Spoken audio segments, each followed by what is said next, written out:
મૂર્તિમાન વેદો, રૂપમ રૂપ, ઇદમ આ, ચ પણ, શોકરમ વરાનુ, ભૂમંડલેન પૃથ્વી ગ્રહ વડે, અઠ હમણાં, દતા દાઢો વડે, તૂટેન ધારણ કરવાથી, તે તમારા, ચકાશિત ચળકે છે, શૃંગ ઉઢ શિખરો વડે ધારણ કરેલા, ધનેન વાદળ વડે, ભૂયશા વધુ ભવ્ય, કુલ અચલ ઇન્દ્રિય મોટા પર્વતોના, યથા જેવી રીતે, એવ નક્કી, વિબ્રહ્મ શોભા.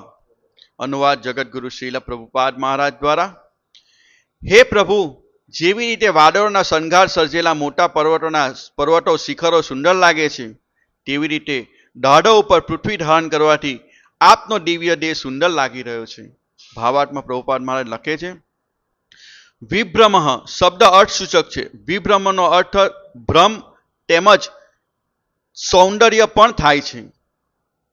મોટા પર્વતોના શિખર પર જ્યારે કોઈ વાદળ રહે છે, ત્યારે પર્વત તેને ધારણ કર્યું હોય તેવું દેખાય છે અને તે સાથે જ તે બહુ સુંદર દેખાય છે. તેવી જ રીતે ભગવાને પોતાની દાઢ પર પૃથ્વી ધારણ કરવાની જરૂર હોતી નથી, પરંતુ જ્યારે તેઓ તેમ કરે છે ત્યારે પૃથ્વી સુંદર લાગે છે. જો કે ભગવાન વેદ મંત્રોના મૂર્તિમાન દિવ્ય સ્વરૂપ છે, છતાં પૃથ્વી ધારણ કરી રહેલા દેખાતા હોવાથી તે વધુ સુંદર થયા છે. ઓમ અજ્ઞાનતિમિરાંધસ્ય જ્ઞાનાંજન્ય શલાકયા ચક્ષુર્મિલિતં તસ્મૈ શ્રી ગુરુવે નમઃ. શ્રી ચૈતન્ય મનોભીષ્ટં સ્થાપિતં યેન ભૂતલે સ્વયં રૂપં કદા મય દદાતિ સ્વપદાન્તિકં. વંદેહં શ્રી ગુરુ શ્રીયુતપદકમલં શ્રી ગુરુન વૈષ્ણવાંશ. શ્રી રૂપમ સાગ્રજાતમ સગણ રઘુનાથાન્વિતમ તમ સજીવન સાદ્વૈતમ સાવધૂતમ પરિજન સહિતમ કૃષ્ણ ચૈતન્ય દેવમ શ્રી રાધા કૃષ્ણ પાદાન સગણ લલિતા શ્રી વિશાખાંતસ્ય. હે કૃષ્ણ કરુણા સિંધો દીનબંધો જગતપતે ગોપેશ ગોપિકા કાંત રાધા કાંત નમસ્તુતે. તપ્ત કાંચન ગૌરાંગી રાધે વૃંદાવનેશ્વરી વૃષભાનુસુતે. દેવી પ્રમામી હરિપ્રિય. વાંછા કલ્પતરુભ્ય કૃપા સિંધુ એવ ચ પતિતાનામ પાવનેભ્યો વૈષ્ણવેભ્યો નમો નમઃ. શ્રી કૃષ્ણ ચૈતન્ય પ્રભુ નિત્યાનંદ શ્રી અદ્વૈત ગદાધર શિવાસાદિ ગૌર ભક્ત વૃંદ. હરે કૃષ્ણ કૃષ્ણ કૃષ્ણ હરે હરે, હરે રામ રામ રામ હરે હરે. હરે કૃષ્ણ. તો બહુ સુંદર પ્રસંગ ચાલી રહ્યો છે, ભગવાન વરાનું પ્રગટ્ય. અત્યાર સુધી ઋષિઓએ ભગવાન વરાની યજ્ઞ વેદ રૂપી સ્તુતિ કરી. હવે ભગવાન વિશે કહે છે. ગઈકાલના શ્લોકમાં બહુ સરસ રીતે કહ્યું કે પૃથ્વી સુંદર લાગે છે. કે છે, હે પૃથ્વીનો ઉદ્ધાર કરનાર, આપે આપની દાઢ પર પૃથ્વીને પર્વતો સહિત ઉચકી લીધી છે, તેથી પાણીની બહાર આવતા મધોમધ ગજેન્દ્ર ધારણ કરતા પત્ર સહિતના સુંદર કમળ જેવી શોભી રહી છે. મતલબ પૃથ્વી શોભી રહી છે. આજના શ્લોકમાં કહે છે, હે પ્રભુ, જેવી રીતે વાદળનો શણગાર સર્જેલા મોટા પર્વતના શિખર સુંદર લાગે છે, તેવી રીતે દાઢો ઉપર પૃથ્વી ધારણ કરવાથી આપ સુંદર લાગી રહ્યા છે. દિવ્ય દેહ સુંદર લાગી રહ્યો છે.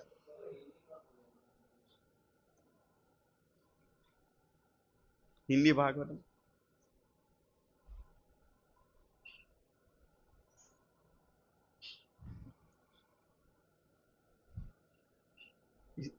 એટલે જ મેં તમને પહેલા પૂછ્યું હતું.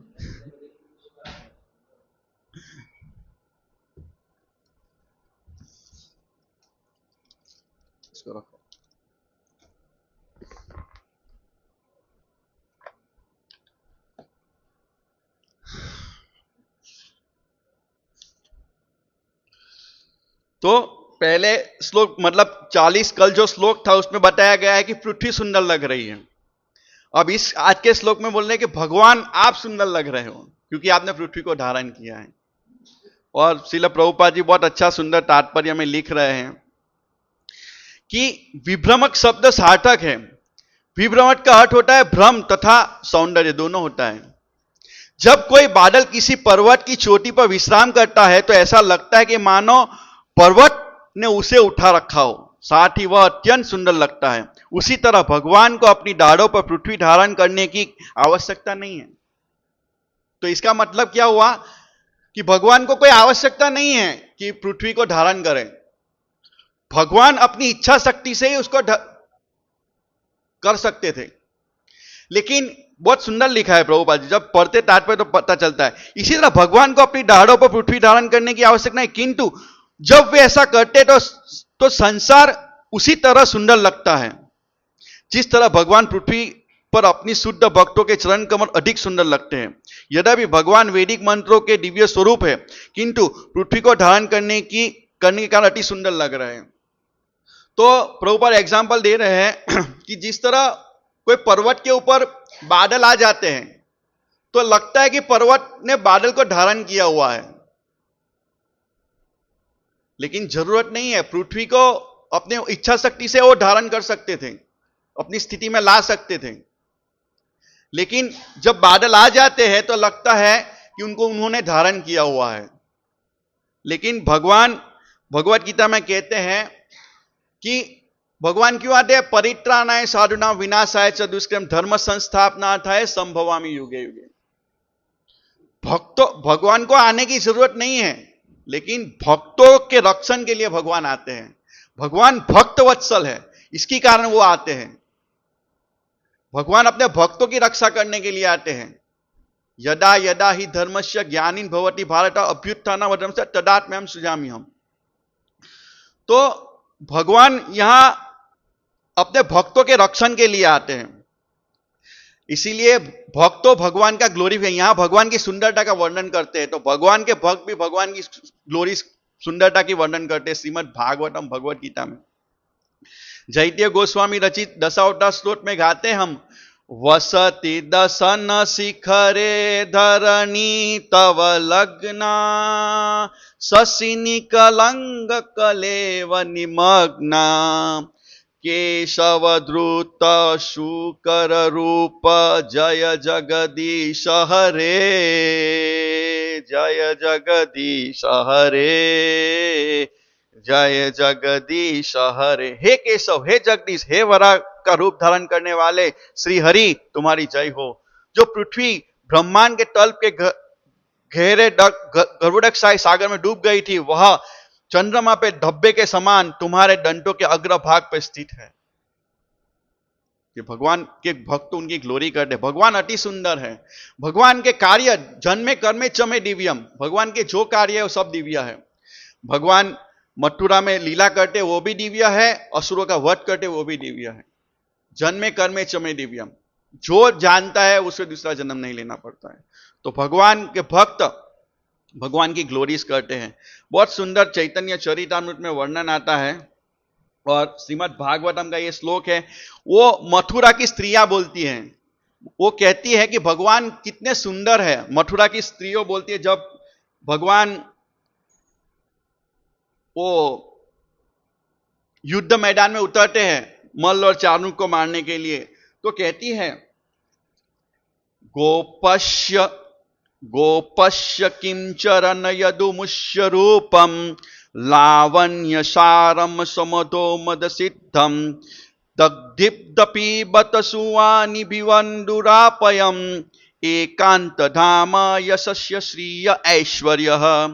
इस श्लोक में गोपियां मतलब मथुरा की स्त्रियां बोल रही है। ये श्लोक कहती है कि गोपश्य किम, गोपियों ने क्या तपस्या करी है। और इसमें भगवान की 6 ऐश्वर्य बताए गए हैं।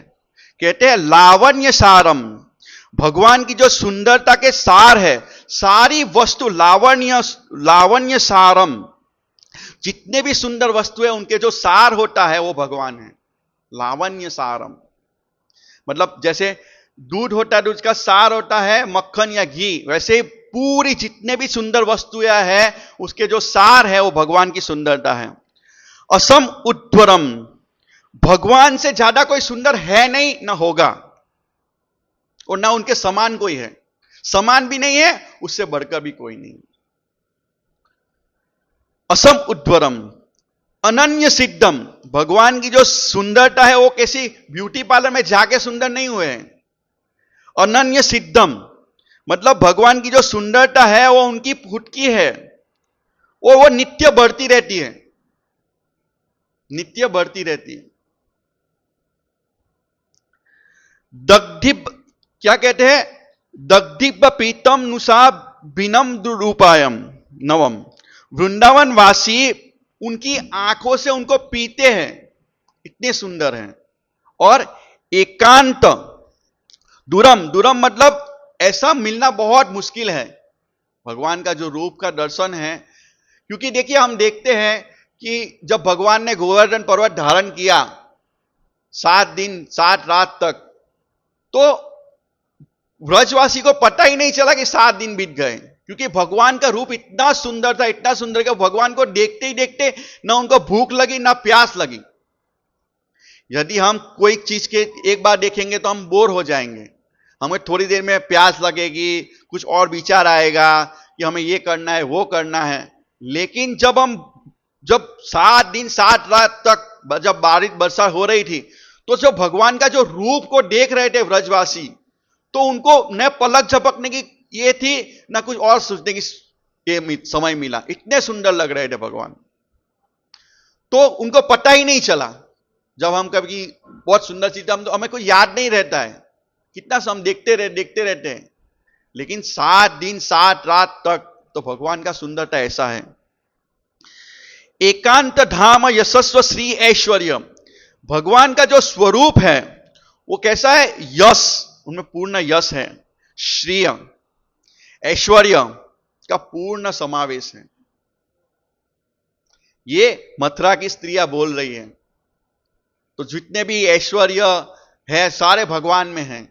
तो भगवान इतने सुंदर लग रहे हैं, तो भगवान का जो रूप है, यहां भगवान के रूप का वर्णन हुआ है, जो भगवान का जो रूप है वो इतना सुंदर है।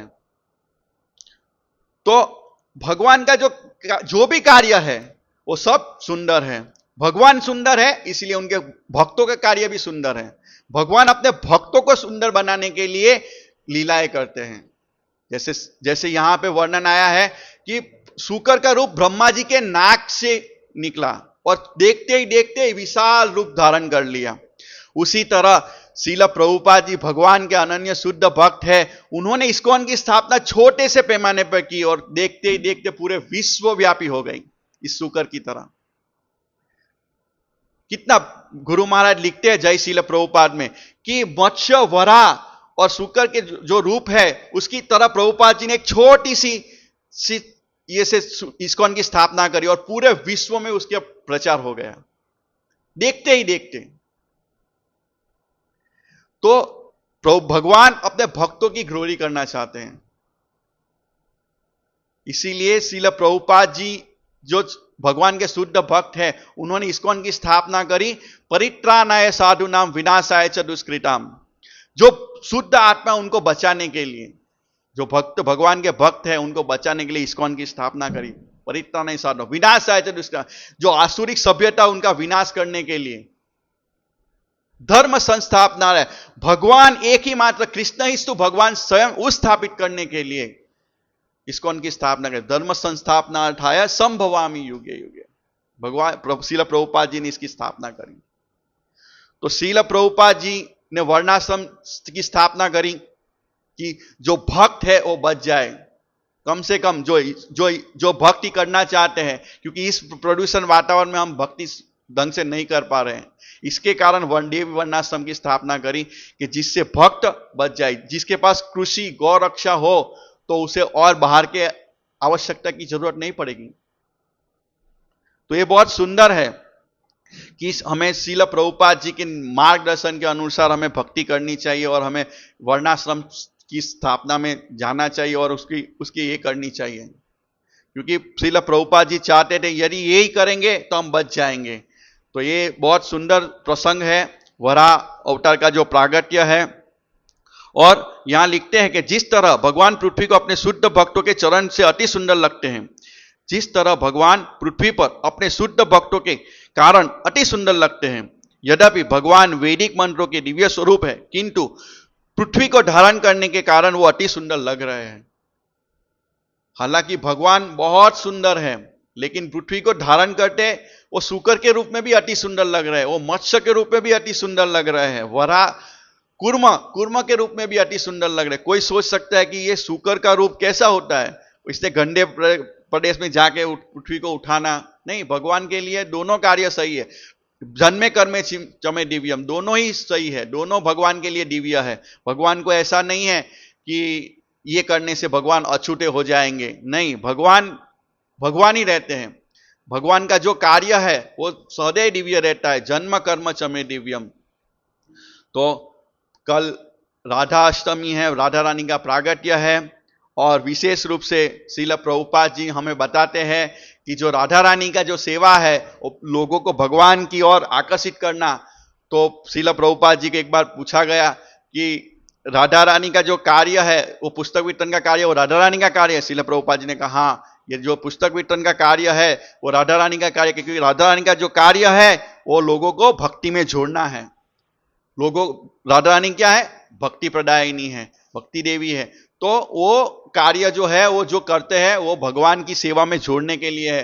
तो ये जो ग्रंथ है, ये जो प्रभुपाद जी जो ग्रंथ है वो जो शास्त्र है वो भक्ति शास्त्र है, और जो वो लोग जोड़ते हैं, लोगों को देते हैं, तो हम राधा रानी की शक्ति हम उनको देते हैं। और जिसको जोड़ते हैं वो जो भगवत गीता भागवतम जो ले जाएगा वो पढ़ेगा तो राधा रानी की कृपा मिलेगी और भक्ति में जुड़ जाएगा। तो जो ये पुस्तक वितरण का कार्य है वो राधा रानी का कार्य है, लोगों को कृष्ण के से मिलाने का कार्य है।